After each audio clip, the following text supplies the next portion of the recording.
बिस्मिल्लाहिर्रहमानिर्रहीम। अस्सलाम वालेकुम। इंसाफ न्यूज़ एजेंसी के न्यूज़ रूम में खुश आमदीद। आज की ब्रेकिंग न्यूज़ पर एक नज़र।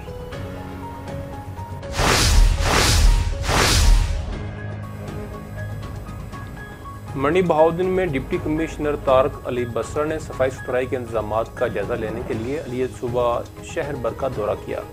डिप्टी कमिश्नर ने jail road, फाड़िया road, Shahtaj mill road, दाखाना road और सूफी सिटी रोड के इलाकों में सफाई सुथराई के इंतजाम को चेक करने के लिए आज खुद दौरे भी किए। बाद अज़ां डिप्टी कमिश्नर ने कायद-ए-आज़म स्टेडियम में सफाई सुथराई के हवाले से दौरा किया। डिप्टी कमिश्नर ने नाकस सफाई सुथराई के इंतजाम पर इजहार बरहमी किया।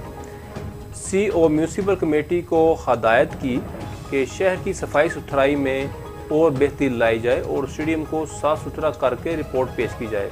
उन्होंने मजीद कहा कि शहर भर में सफाई सुथराई के हवाले से दौरे जारी रखे जाएंगे। Additional deputy commissioner revenue Tauqeer alias Sheema और assistant commissioner Mandi Imtiaz Ali Baig deputy commissioner के हमरा थे।